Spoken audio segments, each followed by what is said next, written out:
हाय दोस्तों, आज की मूवी बहुत ही मिस्टीरियस है। मूवी में एक जैन नाम की लड़की की स्टोरी बताई गई है जो कई साल पहले मर गई थी, लेकिन उसकी बॉडी को देखकर कोई नहीं कहेगा कि वो सालों पहले मरी थी। मूवी में जैन का पोस्टमार्टम किया जाता है, लेकिन मूवी का नाम है the autopsy of Jane Doe. Movie की शुरुआत में हम एक घर में हुए क्राइम सीन को देखते हैं जहां दो लोगों की बड़ी ही बेरहम तरह से हत्या कर दी गई है। जब पुलिस उस घर में आती है तो वो इस घटना की जांच करते हैं ताकि वो मर्डरस हुए हैं इसकी असली वजह पता चल जाए। इन्वेस्टिगेशन के दौरान एक पुलिस ऑफिसर को एक अनजान लड़की का शव मिलता है और वो अपने सीनियर ऑफिसर को उस लड़की का शव दिखाता है। जब सीनियर ऑफिसर उस लड़की का शव देखता है तब वो पूरी तरह से शॉक्ड हो जाता है। उस लड़की का शव जमीन में गड़ा हुआ था और वो पूरी तरह से नेक्ड थी। लड़की के शरीर में कोई भी चोट के निशान नहीं थे। पुलिस को उस लड़की की भी कोई आइडेंटिटी नहीं मिलती और वो उस अनजान लड़की को जैन डो नाम दे देते हैं। इसके बाद जैन डो को पोस्टमार्टम के लिए भेज दिया जाता है। नेक्स्ट सीन में हम एक ऑटोप्सी रूम को देखते हैं जहां शवों का पोस्टमार्टम किया जाता है। इस रूम में हम दो लोगों को एक शव का पोस्टमार्टम करता हुआ देखते हैं जिनका नाम टॉमी और ऑस्टिन होता है। टॉमी ऑस्टिन का पिता होता है। टॉमी ऑस्टिन को बड़ी ही बारीकी से पोस्टमार्टम करना सिखाता है ताकि वो सारी चीज़ों को बेहतर तरह से सीख पाए। उस बॉडी का पोस्टमार्टम करने के बाद ऑस्टिन उस बॉडी को रेफ्रिजरेटर में रख देता है। तभी उसे कुछ अजीब सी आवाज़ें सुनाई देने लगती हैं जो बाहर से आ रही होती हैं। जब ऑस्टिन चेक करने जाता है तो वहाँ उसकी गर्लफ्रेंड एमा मिलती है जो अचानक से आके उसे डरा देती है। आज शाम ऑस्टिन और एमा डेट पर जाने वाले थे, इसलिए एमा उसे लेने आई थी। ऑस्टिन से बातचीत के दौरान एमा एक लाश को देखने की जिद करने लगती है। तभी वहाँ ऑस्टिन के डैड टॉमी भी आ जाते हैं। टॉमी ऑस्टिन को एमा को डेड बॉडी दिखाने की परमिशन दे देते हैं। इसके बाद ऑस्टिन एक ड्रॉअर से एक डेड बॉडी निकालकर एमा को दिखा देता है। एमा अब डेड बॉडी को देखती है तो वो बहुत स्ट्रेंज फील करती है क्योंकि वो पहली बार ऐसा कुछ देख रही थी। एमा ऑस्टिन से एक और बॉडी दिखाने को कहती है। जब ऑस्टिन दूसरी डोर को एक और बॉडी को दिखाता है तो दूसरी डेड बॉडी के पैर में घंटी बंधी होती है। यह देखकर एमा उससे पूछती है कि ऐसा क्यों है।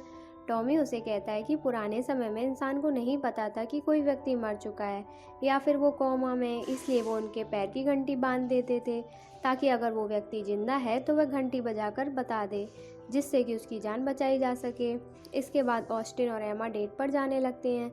तभी एक पुलिस ऑफिसर जैन की बॉडी लेके वहाँ आता है और टॉमी से कल सुबह तक इस बॉडी की रिपोर्ट मांगता है ताकि वो मीडिया में इस लड़की की डेथ का कारण बता पाए।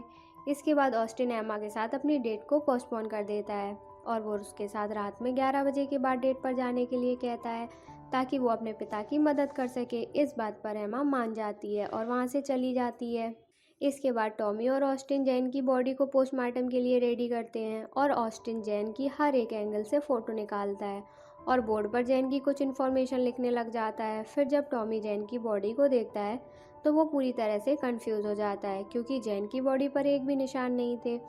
फिर जब वो जैन की बॉडी को अच्छे से एग्जामिन करते हैं तो उन्हें पता चलता है कि उसके हाथ और पैर की हड्डियां टूटी हुई हैं और उसकी जीभ भी किसी ने काट दी है और उसका एक दांत भी टूटा हुआ है। तभी ऑस्टिन सामने से उसकी कुछ फ़ोटोज़ निकालता है। तभी जैन की नाक से एक मक्खी बाहर निकलती है और उसकी नाक से ब्लड आने लगता है। यह देखकर ऑस्टिन को बहुत अजीब महसूस होता है। तभी टॉमी ऑस्टिन से कहता है कि हमें इसके हार्ट और लंग्स चेक करने होंगे, तभी हम इसकी मौत की वजह पता लगा पाएंगे। टॉमी ऑस्टिन को जल्दी से तैयार करने को कहता है। इसके बाद टॉमी अपने सर्जिकल चाकू से उसकी बॉडी को काटना शुरू कर देता है। तभी अचानक से रूम की लाइट ब्लिंक होने लगती है और रेडियो पर एक गाना बजने लगता है। ऐसा लग रहा था कि जैन नहीं चाहती कि कोई उसकी बॉडी को काटे। अब रेडियो पर एक गाना बज रहा होता है, open your heart and let the sunshine again, open your heart and let the sunshine begin, जिसे सुनकर टॉमी ऑस्टिन से इस गाने को बंद करने के लिए कहता है। लेकिन जैसे जैसे ये उसकी बॉडी को काटते हैं ये गाना बार बार रेडियो पर प्ले होने लगता है, लेकिन ये दोनों इस बात को इग्नोर करके जैन की बॉडी को काटना जारी रखते हैं। टॉमी जैन की बॉडी को पूरी तरह से खोल देता है। वो जैन की आंखें देखता है जो कि पूरी तरह से ग्रे होती हैं और ऐसा तभी होता है जब किसी इंसान की मौत सालों पहले हुई हो, लेकिन जैन को देखकर ऐसा लगता है उसकी मौत कुछ घंटे पहले हुई है क्योंकि उसकी बॉडी बिल्कुल फ्रेश थी। जैन की बॉडी को इंटरनल एग्जामिन करने पर टॉमी एक अजीब सी चीज़ नोटिस करता है। वो देखता है कि जैन के लंग्स, हार्ट और बाकी इंटरनल ऑर्गन्स पूरी तरह से जले होते हैं और इनमें कई कट के निशान भी होते हैं। ऐसा लग रहा था किसी ने उसके इंटरनल ऑर्गन्स को जलाया हो, लेकिन बाहर से उसकी बॉडी पूरी तरह से फिट होती है और कहीं से भी कोई कट के निशान नहीं होते। यह देखकर टॉमी और ऑस्टिन को समझ नहीं आता कि जैन के साथ क्या हुआ है, क्योंकि बाहर से वो बिल्कुल हेल्दी होती है और अंदर से उसकी हड्डियां टूटी और इंटरनल ऑर्गन्स जले होते हैं। ऐसा लगता है मानो किसी ने अंदर से जैन को बहुत चोट पहुंचाई हो, लेकिन ऐसा पॉसिबल नहीं हो सकता। उसकी बॉडी में बाहर से कोई चोट के निशान नहीं होते और ना ही कोई कट होता है, जिससे यह बात साबित हो पाए कि अंदर से उसकी बॉडी को किसी ने पूरी तरह से चोट पहुंचाई है। टॉमी और ऑस्टिन पूरी तरह शॉक्ड हो जाते हैं और उन्हें कुछ समझ नहीं आता। तभी ऑस्टिन को बाहर से कुछ अजीब सी आवाज़ें आने लगती हैं। जब वो बाहर चेक करने जाता है तो उसे एक बिल्ली एयर वेंट में मरी हुई पड़ी मिलती है। तभी टॉमी भी वहाँ आ जाता है और वो अपनी बिल्ली को मरा हुआ देखकर बहुत इमोशनल हो जाता है। इसके बाद टॉमी डिसाइड करता है कि वो जैन की बॉडी से स्टमक को खोलेंगे ताकि सारी चीज़ें क्लियर हो पाएँ और उसकी मौत का कारण पता लग पाए। फिर टॉमी जैन के स्टमक को खोल देता है और उन्हें उसके पेट में एक फ्लावर मिलता है, जिसे एक बुक में देखने से यह पता चलता है कि यह वीट प्लांट था जो कि इंसानों को पैरालाइज कर सकता है। फिर जब वो उसकी इंटेस्टाइन को एग्जामिन करते हैं तो उन्हें वहाँ एक कपड़ा मिलता है, जिसे खोलने पर उन्हें जैन का वही टूटा हुआ दांत उसी कपड़े में लिपटा हुआ मिलता है। फिर जब वो उस कपड़े को माइक्रोस्कोप पर रखते हैं तो उन्हें यह पता चलता है कि उसमें कुछ सिंबल्स बने हुए हैं और रोमन लेटर्स में कुछ लिखा हुआ है, जो कि एक तरह का जादू टोना टाइप लगता है। तभी अचानक से रेडियो पर फिर से प्ले हो जाता है और वो अपने स्टेशन को बार बार बदल रहा होता है। तभी टॉमी जैन की स्किन पर कुछ नोटिस करता है। फिर जब वो जैन की स्किन को बॉडी से अलग करते हैं तो वो पूरी तरह से शॉक्ड हो जाते हैं, क्योंकि उसकी पूरी स्किन में वही सिंबल्स बने हुए होते हैं तो उस कपड़े पर थे। अब यहाँ ये दोनों सोच में पड़ जाते हैं कि कोई कैसे अंदर से उसकी स्किन पर यह सिंबल्स बना सकता है। तभी अचानक से रूम की लाइट्स फूट जाती हैं और बिल्कुल अंधेरा हो जाता है। रूम से अजीब सी आवाज़ें आने लगती हैं। इसके बाद जल्दी से ऑस्टिन टॉर्च की मदद से टॉमी को देखता है, जो कि बिल्कुल ठीक होते हैं। लेकिन वहीं दूसरी ओर वो देखते हैं कि जैन की बॉडी को छोड़कर ड्रॉर से सारी डेड बॉडीज़ गायब हो गई हैं। अब यह देखकर ये लोग काफ़ी ज़्यादा डर जाते हैं और घर से भागने की कोशिश करते हैं, लेकिन यहाँ लिफ्ट काम नहीं कर रही होती है। मौसम ख़राब होने की वजह से सीढ़ियों के ऊपर एक पेड़ गिर चुका होता है, जिस वजह से सीढ़ियाँ जाम हो जाती हैं और यह घर बाहर से नहीं निकल पाते। इसके बाद ऑस्टिन पुलिस को फ़ोन करता है, लेकिन मौसम ख़राब होने की वजह से फ़ोन में नेटवर्क नहीं होते हैं, जिस वजह से फ़ोन कनेक्ट नहीं हो पाता। तभी अचानक से ऑस्टिन की नज़र डोर पर पड़ती है। वो देखता है कि बाहर से कोई परछाई उनकी तरफ आ रही है, जो कि एक डेड बॉडी की होती है जो उनके रूम से गायब हो गई थी। तभी अचानक से कोई ज़ोर ज़ोर से गेट पीटने लगता है, लेकिन जल्दी से टॉमी और ऑस्टिन गेट के पास एक अलमीरा लगा देते हैं और कुछ ही पल सब शांत हो जाता है। इसके बाद टॉमी देखता है कि उसकी कलाई पर एक कट का निशान है, जिसे वॉश करने के लिए वो बाथरूम में जाता है।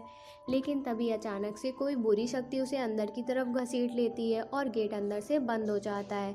यह सब ऑस्टिन के सामने ही हो रहा होता है और वो जल्दी से उस गेट को तोड़कर अंदर आ जाता है और देखता है कि उसके पिता एक कोने में पड़े हुए हैं। इस घटना के बाद वह यह समझ जाते हैं कि जैन की बॉडी में कुछ तो गड़बड़ है, या तो किसी ने उस पर कोई काला जादू किया है या उस पर किसी भूत का साया है। इसके बाद वो दोनों वहाँ से भागते हुए उसी ऑटोप्सी रूम में दोबारा से आ जाते हैं। रूम में पहुंचकर वो देखते हैं उस रूम का डोर अचानक से बंद हो जाता है। तभी ऑस्टिन कुल्हाड़ी लेकर उस गेट को तोड़ने लगता है।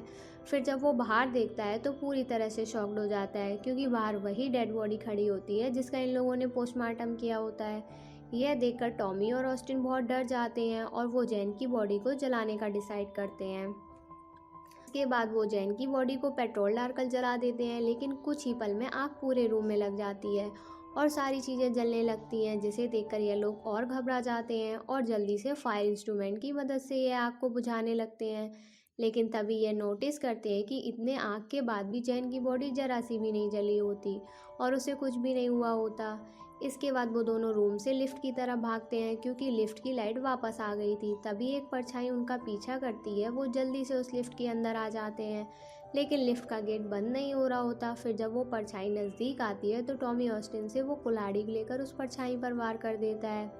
फिर जब वो कुछ देर बाद बाहर जाके देखता है तो ऑस्टिन की गर्लफ्रेंड एमा की लाश बाहर होती है। मतलब वो परछाई किसी और की नहीं बल्कि एमा की थी, जो उसे ढूंढते हुए यहाँ पर आई थी। एमा की लाश देखकर ऑस्टिन और टॉमी रोने लगते हैं, लेकिन टॉमी खुद को संभालते हुए ऑस्टिन से अंदर लिफ्ट में आने को कहता है। फिर जब ऑस्टिन लिफ्ट के अंदर आ जाता है तो वो टॉमी से कहता है हमें जैन के बारे में और जानना होगा, तभी हम उसे रोक सकते हैं, वरना वो हम लोगों को मार देगी। इसके बाद वो फिर से उसी ऑटोप्सी रूम में जाते हैं जहाँ टॉमी जैन के दिमाग को खोलता है और वो ब्रेन सेल्स को एग्जामिन करता है, जिसे देखकर उनके होश उड़ जाते हैं। असल में जैन की ब्रेन सेल्स अभी जिंदा होती हैं, इसका मतलब जैन की बॉडी अभी भी जिंदा होती है। इस वजह से इन्हें जैन का मौत का कारण नहीं पता चल पा रहा था। इसके बाद फिर जब ऑस्टिन उसी कपड़े को जैन के पेट से मिला था माइक्रोस्कोप से बड़ी बारीकी से देखता है तो उसे उस कपड़े पर लैक्विट्स 20 लिखा होता है, जो बाइबल का एक चैप्टर होता है। फिर जब टॉमी उस चैप्टर को बुक में देखता है तो उन्हें 1693 में इंग्लैंड में हुई घटना के बारे में पता चलता है कि किस तरह से इनोसेंट लड़कियों को चुड़ैल समझकर अजीब तरह से मार दिया गया था, और जैन भी उन्हीं लड़कियों में से एक थी। इसका मतलब जैन 1693 से जिंदा है और अब वो चुड़ैल बन गई है और लोगों को मारकर अपनी तकलीफ़ों का बदला ले रही है। टॉमी एक बात तो समझ जाता है कि जैन जिंदा है और वो एक चुड़ैल है, और अब तक जो भी हम लोगों ने उसकी बॉडी के साथ किया, उसकी बॉडी को काटा, वो सब कुछ महसूस कर सकती थी। इसके लिए अब वो उस दर्द का बदला हमसे ले रही है। जो भी उसके रास्ते में आएगा वो उन सबको मार देगी। इसके बाद टॉमी जैन के पास आकर बोलता है कि वो उसकी जान ले ले, लेकिन उसके बेटे ऑस्टिन को जिंदा छोड़ दे। इतना कहते ही टॉमी की बॉडी में अजीब सी मूवमेंट होने लगती है और उसके हाथों पैरों की हड्डियां टूटने लगती हैं। जैसे जैसे टॉमी की हड्डियां टूटती हैं वैसे वैसे जैन की बॉडी रिकवर होने लगती है। टॉमी को बहुत ज़्यादा दर्द हो रहा होता है और वो अपने बेटे से कहते हैं कि वो उसे मार दे, क्योंकि यह दर्द अब उनसे बर्दाश्त नहीं हो रहा था। इसके बाद मजबूरी में ऑस्टिन को अपने डैड की जान लेनी पड़ती है। दोस्तों, जैसे ही टॉमी मरता है जैन की कटी हुई बॉडी पूरी तरह से ठीक हो जाती है, जैसी वो पहले थी। ऐसा लगता है कि जैसे जैसे वो लोगों की जान लेगी उसकी खुद की बॉडी उतनी ही रिकवर होती जाएगी। इसके बाद ऑस्टिन को पुलिस ऑफिसर की आवाज़ सुनाई देती है और वो गेट खोलने की कोशिश करता है, लेकिन गेट पूरी तरह से जाम होता है और वो उसे नहीं खोल पाता। तभी उसे अपने पास से एक आवाज़ सुनाई देती है। फिर जब वो नीचे देखता है तो उसे कुछ ही पल में कुछ दिखाई नहीं देता, और जैसे ही वो पीछे देखता है उसके डैड की बॉडी उसके सामने खड़ी होती है, जिसे देखकर वो बहुत डर जाता है और उसका पैर फिसल जाता है और वो भी नीचे गिर जाता है, जिससे उसकी भी मौत हो जाती है। अब अगले दिन पुलिस यहाँ आती है तो वो तीनों लोगों की लाशें देखती है और जैन की बॉडी वैसी ही होती है जैसे वो पहले थी। इसके बाद जैन की बॉडी को दूसरी जगह पोस्टमार्टम के लिए भेज दिया जाता है। लास्ट सीन में एक एम्बुलेंस में जैन की बॉडी को दूसरी जगह पोस्टमार्टम के लिए ले जाया जा रहा होता है और हम देखते हैं कि जैन के पैर की उंगली हिलती है और एम्बुलेंस के रेडियो पर वही गाना प्ले हो जाता है, और इस तरह से ये मूवी यहीं ख़त्म हो जाती है। आई होप आपको हमारे मूवी समझाने का तरीका पसंद आया होगा। हमारे चैनल को ऐसे ही प्यार देते रहें। Good bye.